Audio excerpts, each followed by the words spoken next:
नमस्कार। पिछली वीडियो में हम लोगों ने एक्सेल के सारे पार्ट समझे थे। यानी ऊपर की पट्टी, ये जो है, जो ऊपर के ऑप्शंस हैं, बोल्ड है, स्ट्राइक थ्रू है, फॉन्ट है, अंडू है, रीडू है, अलाइनमेंट है, सेल कलर है, फॉन्ट कलर है, ये सब कुछ हमने बहुत ही डिटेल में समझा है। इस सेकेंड पार्ट में आइए हम लोग एक टेबल बना के देखते हैं कि एक्सेल का हम किस प्रकार से एक यूज कर सकते हैं। इस टेबल में हम कुछ और बेसिक फीचर्स को समझेंगे, कुछ ठीक ठाक फॉर्मूलोज को भी समझेंगे, बहुत ही बेसिक फॉर्मूले, जिससे कि इस सीरीज का जो उद्देश्य है कि आपको एक मोटा मोटा आइडिया हो जाए, वो पूरा हो जाए। चलिए शुरू करते हैं। सबसे पहले समय को बचाते हुए आप देख सकते हैं कि मैंने हर एक सेल में लिख दिया है। फिलहाल मैं आपको जो है एक जगह लिख के दिखाता हूँ। देखिए, यहाँ सेल नंबर 7 है और ये यहाँ पर एक मान लीजिए मुझे लिखना है टोटल। मैं लिखूंगा कहाँ? नीचे देखिए, नीचे नीचे जहाँ पे शीट हरे में है, देखिए यहाँ पर एफ के आगे लिखने की जगह है। तो हम यहाँ टच करेंगे और फिर हमारा कीबोर्ड खुल गया। यहाँ हमें 6 लिखना है, मान लीजिए हमें यहाँ लिखना है टोटल, तो ये हो गया टोटल। देखिए हो गया। अब मुझे लग रहा है एक चीज छूट गई है और आप बताइएगा छूटी है कि नहीं। एक मर्ज सेल का ऑप्शन होता है, मतलब जैसे हमको ये वाला सेल है और ये वाला सेल है, और यहाँ हम एक संख्या चाहते हैं, जैसे कि लिख जाए 123, मान लीजिए उसको जोड़ के कुछ आता है। तो अब हम चाहते हैं कि वो 123 तो यहाँ लिखे, लेकिन ये अलग से बॉक्स दिखाई ना दे। हम क्या करेंगे, इस बॉक्स को पकड़ेंगे, इस बॉक्स को भी सिलेक्ट करेंगे, दोनों को सिलेक्ट कर लिया। ये देखिए ऊपर ऊपर आप देख सकते हैं ये पेंट की जो बाल्टी है और ये जो अलाइनमेंट का ऑप्शन है, इसके दोनों के बीच में ये ऑप्शन है। आपको ये आइकन बन के आ रहा होगा और ये इसको जैसे ही हम टच करेंगे, आप देखिए ये पूरा का पूरा सेल एक हो गया। अब हम दूसरी जगह टच करते हैं तो देखिए जहां पर ये संस्कृत और ये 76, ये संस्कृत और 76, ये दो अलग अलग सेल हैं, लेकिन ये 1 2 3 का सेल जैसे ही हम टच करेंगे, ये देखिए क्या आ गया। पिछली वीडियो में जब मैंने आपको बताया था तो मैंने लिखना आपको बताया था, एक बार हमने लिखना यहां पर भी देख लिया। तो यहां पर मैंने कुछ डेटा एंट्री किया है, serial number, name of student, और नेम ऑफ स्टूडेंट देखिए 2 बार हो गया। हम इसे सही करके मार्क्स लिख लेते हैं, ये हो गया मार्क्स। देखिए मार्क्स उसने कुछ ऑप्टेंड किया है। अब देखिए एक्सेल यूज करने के, यानी कि गूगल शीट्स यूज करने के क्या फायदे हैं। सबसे पहले तो आप जान लीजिए एक्सेल को आप अपने लैपटॉप से ही या डेस्कटॉप से ही यूज कर सकते हैं, और शीट्स में हमारे साथ ये फायदा है कि हम मोबाइल पे, टैबलेट पे, कहीं पे भी यूज कर सकते हैं। और बेस्ट पार्ट ये है कि शीट्स बिल्कुल फ्री है। पर्सनल यूज के लिए, बिजनेस यूज के लिए शायद कुछ पैसे पड़ते हैं, पर पर्सनल यूज के लिए आपके लिए एकदम पूरे फ्री हैं सभी फीचर्स के साथ। और एक्सेल फ्री नहीं है, माइक्रोसॉफ्ट का वो जो है पावर पॉइंट, एक्सेल, वर्ड, ये सब फ्री नहीं है, बल्कि ये फ्री है। और यहाँ पर एक गजब का फीचर ये है कि आप ऐसा भी कर सकते हैं, एक ही अकाउंट अगर आप लॉगिन करते हैं, जो आप यहाँ करेंगे इस शीट में बदलाव, वो आपके लैपटॉप पर जो अगर शीट ये होगी और ऑनलाइन चल रही है तो उस पर अपने आप बदलाव हो जाएगा। इतना अच्छा और इतना बेहतरीन सॉफ्टवेयर, मतलब जहां जैसा मौका लगे आप काम करिए। चलिए बिना समय बिताए हम वो समझाते हैं जिसके लिए एक्सेल मशहूर है, या कि फॉर्मूला। कंप्यूटर में या लैपटॉप में तो बहुत सारा खुरपेज करना पड़ता है, लेकिन मोबाइल में कितना आसान है। आपने पहले मार्क्स को पकड़ा, आपने तीसरे यानी सॉरी आखिरी मार्क्स तक इसको पकड़ लिया। अब नीचे देखिए, आप सबसे नीचे एफ के आगे जो लिखने की जगह थी, अब जरा उस पर नजर डालते हैं। वहां लिखा है सम बराबर 348, एवरेज बराबर 69.6। ये सम का मतलब क्या है, यानी इसको जोड़ कर आ जाएगा 348।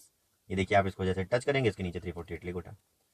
और अगर इसके अगले रो में आप चाहते हैं एवरेज, तो आपको कुछ नहीं करना है, इसको वजह से पकड़ लेना है। अब आप चाहते हैं कि इसके बाद वाली लाइन में एवरेज लिख उठे, यानी इनको जोड़कर 5 से डिवाइड कर दिया जाए, तो क्या आएगा, तो आएगा 69.6। देखिए आंसर बदल गया, देख पा रहे हैं आप। और यहाँ पर एक फॉर्मूला भी लिख कर आ गया है, अगर आपको फॉर्मूला भूल जाए तो आप यहाँ से देख सकते हैं। फॉर्मूला ऊपर नहीं दिया होगा, सेल के अंदर फॉर्मूला अभी नहीं दिया होगा। फॉर्मूला कहाँ मिलेगा, एफ के सामने देखिए लिखा है is equal to sum C2 plus C6। अब मैं आपको बता दूं कि हमारी जो है रिक्वायरमेंट वो क्या है, कि एक तरफ से सारे सेल जुड़ जाएं। आमतौर पर आपकी रिक्वायरमेंट ऐसे ही होगी। आप सभी बच्चों का जो है, या मान लीजिए कि आपको मंथली कोई डेटा रखना है, अगर आप मान लीजिए किसी ऑफिस में हैं, जैसे आप डेली MDM का डेटा भेजते हैं, यानी आप मिड डे मील का डेटा भेजते हैं, तो डेली कितना गेहूं चावल पैसा हुआ सब आप एंट्री करते जाइए, नीचे टोटल होके चला आएगा। या आप किसी चीज का एक्सपेंस टैली कर रहे हैं, कितना स्टेशनरी का हुआ, कितना किसका हुआ, या आप कुछ नहीं तो अपना ही महीने का बिल टैली कर रहे हैं, तो वो आ जाएगा। अगला ऑप्शन देखते हैं कि हम इसको सिर्फ सेलेक्ट करने के बाद क्या देख सकते हैं। तो मैक्सिमम लिखा है यानी इसके बीच में सबसे मैक्सिमम गिनती जो है वो 80 है, 80 है। मिनिमम में लिखा है 60 और काउंट है 5, यानी कुल मिला के डेटा कितना है 5। 2 से लेके 6 तक जो ये है 5 विषयों का डेटा, 5 विषयों का की जानकारी। तो चलिए हम पहली चीज तो ये जान गए कि अगर हम किसी चीज को ऐसे सेलेक्ट कर लेते हैं लाइन से, तो नीचे कुछ फॉर्मूले लिख कर आते हैं जिसमें सम का मतलब जोड़ना है, एवरेज का मतलब आप जानते ही हैं, मैक्सिमम मतलब सबसे ज्यादा, मिनिमम मतलब सबसे कम, और काउंट मतलब कितने रोज को हमने सेलेक्ट किया। अब देखते हैं क्या ये कॉलम में भी सिलेक्ट हो पाएगा। बिल्कुल हो जाएगा। मान लीजिए कि यहां आप लिख देते हैं 50, यहां लिख देते हैं 30, तो हम इसको जब प्रॉपर आपस में तीनों को इस तरीके से सिलेक्ट कर लेंगे, ये देखिए हमने सेलेक्ट कर लिया, नीचे लिखे आ गया सम एवरेज मैक्स, यानी आप चाहे वर्टिकल या हॉरिजॉन्टल जैसे भी इसे सिलेक्ट करें ये आपको सारे ऑप्शन दे देगा। अब हम कहेंगे कि अरे अगर हम सीरियल से नहीं जोड़ना चाहते, हम अलग अलग जोड़ना चाहते हैं, वेरी गुड, इसका भी उपाय है। आप किसी एक सेल में जाइए, फॉर्मूला एंट्री करिए। अब फॉर्मूला एंट्री करना सबसे आसान काम है। कैसे आसान काम है?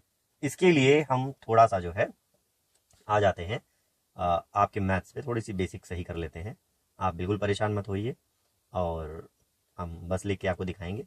आप देखिए मैथ्स क्या करता है। मैथ्स कहता है कि फॉर्मूला लगाने के लिए सबसे पहले यूज होगा इज इक्वल टू।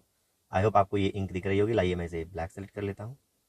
देखिए फॉर्मूला कैसे लिखेंगे, आप लिखेंगे इज इक्वल टू, हमेशा जब भी आप कोई इस चीज का यूज करेंगे तो आप क्या लिखेंगे, इज इक्वल टू।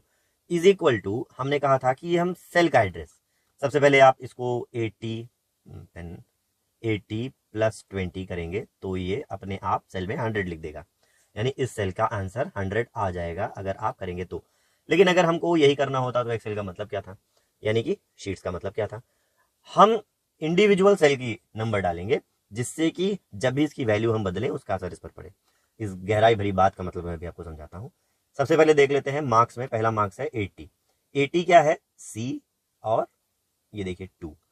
तो जब हम क्या करेंगे, हमें कुछ नहीं करना है, हमें इज इक्वल टू करना है। इज इक्वल टू करने के बाद ये वाले सेल को जाकर टच कर देना है। जैसे हम टच करेंगे यहां लिखकर आ जाएगा C2 प्लस, ये प्लस आपको कीबोर्ड से लगाना है, कीबोर्ड पर ये प्लस आपको मिल जाएगा, आप प्लस लगा लेंगे। और उसके बाद हम चाहते हैं कि ये 67 जुड़े, तो 67 कितना है, 67 है C का 5, यानी C2 प्लस C5। और जब आप आंसर करेंगे तो भले ही इसके अंदर 80 67 की जगह कुछ और लिखा हो, कैलकुलेशन आपका होता चला जाएगा। उम्मीद है आपको ये चीज समझ में आई है। चलिए अपने इस पे वापस आते हैं।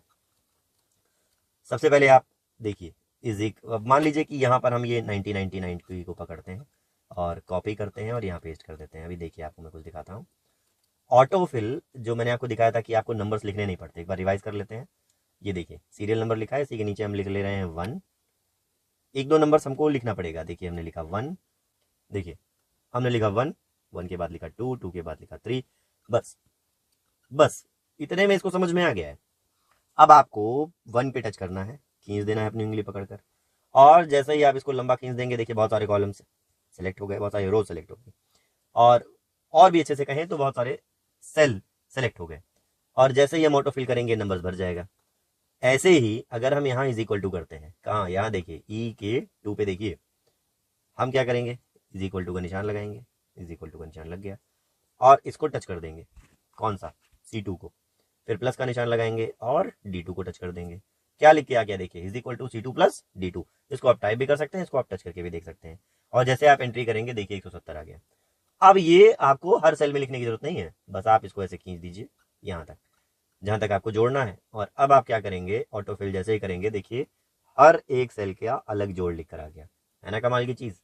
और आप चाहें तो वही एवरेज के लिए ये सब चीजें कर सकते हैं, या कोई जटिल फॉर्मूला डालें तो भी आप ये काम कर सकते हैं। जटिल फॉर्मूला डालने के लिए आपको इस चीज का ध्यान रखना है कि जैसे आप मैथ में फॉर्मूला लिखते हैं बिल्कुल वैसे ही करना है। उदाहरण के तौर पर इज इक्वल टू का देखिए हमने लगाया निशान, ये देखिए, तुम हो जाओ यार वापस, और हम जो है क्या करेंगे स्क्रीन पर लिखेंगे।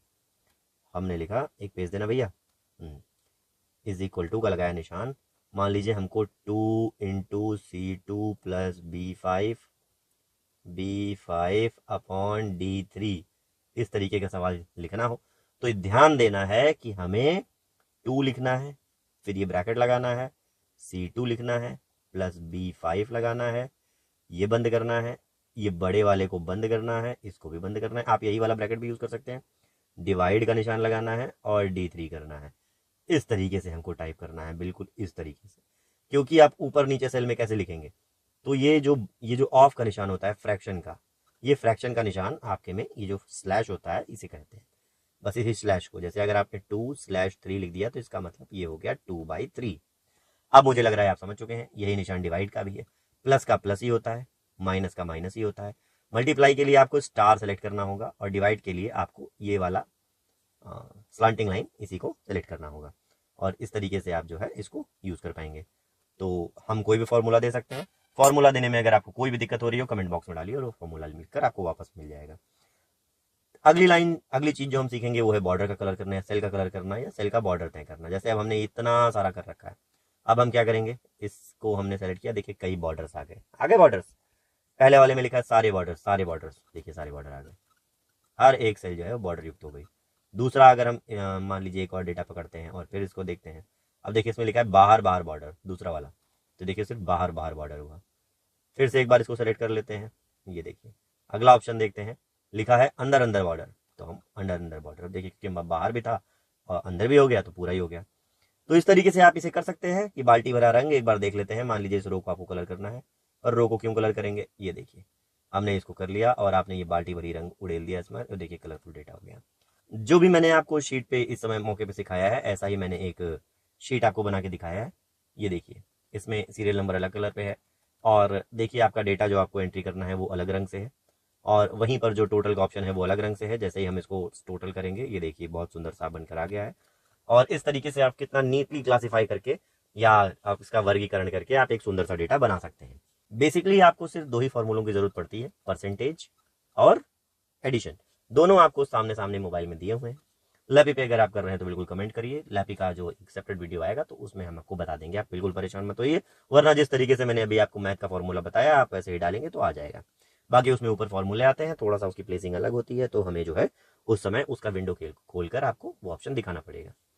और कोई समस्या और कोई जिज्ञासा हो तो चैनल के साथ जुड़े रहें, कमेंट बॉक्स में बिल्कुल आए। कम्युनिटी में आप लोग मैसेज नहीं करते हैं, उसको मैसेज करें और हमें बताइए कि अगला वीडियो किस चीज़ का हो, आप क्या सीखना चाहते हैं। जो भी सीखना चाहते होंगे बिल्कुल हम पूरी कोशिश करके आपको उसको सिखाएंगे। चैनल के साथ जुड़े रहिए। जय हिंद, जय भारत।